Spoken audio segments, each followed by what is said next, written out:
Wednesday, August 10. Worship and the Sanctuary. Consider now Psalm 141, verse 2.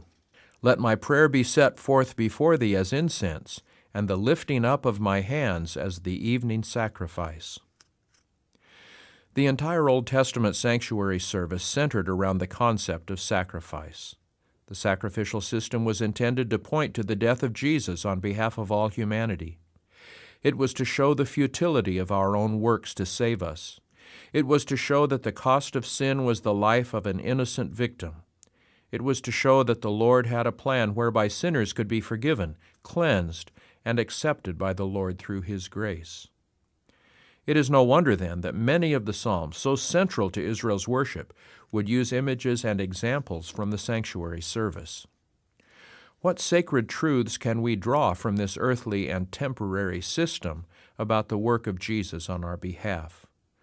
Why should these truths be so central to our worship of the Lord? Consider now Psalm 40, verses 6 through 8, and compare Hebrews 10, verses 1 through 13. How does the writer of Hebrews connect Psalm 40, verse 8, with the sacrificial system? First of all, here's Psalm 40, verses 6 through 8. Sacrifice and offering you did not desire. My ears you have opened. Burnt offering and sin offering you did not require. Then I said, Behold, I come. In the scroll of the book it is written of me, I delight to do your will, O my God, and your law is within my heart. And here are excerpts from Hebrews 10, verses 1 through 13. For the law, having a shadow of the good things to come, can never, with these same sacrifices which they offer continually year by year, make those who approach perfect. For then would they not have ceased to be offered?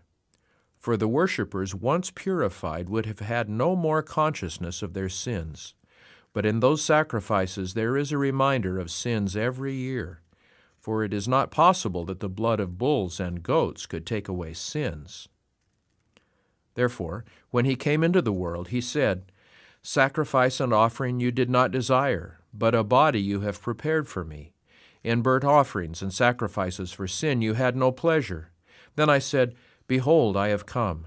In the volume of the book it is written of me, to do your will, O God. He said, Behold, I have come to do your will, O God. He takes away the first, that he may establish the second.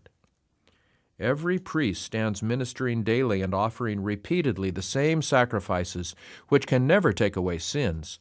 But this man, after he had offered one sacrifice for sins forever, sat down at the right hand of God, from that time, waiting till his enemies are made his footstool.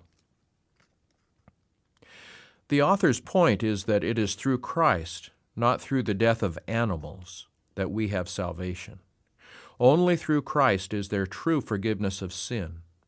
The whole earthly system was merely a precursor to what Jesus would do on behalf of all humanity. Though the whole sanctuary service was to point to Christ, they needed to, as believers, move away from the symbols to the reality, which was Jesus, and his ministry for them in the heavenly sanctuary after his atoning death. How can we be sure that we do not make worship and the things of worship ends in themselves? How can we make sure that every aspect of our worship points us toward Jesus and his work on our behalf?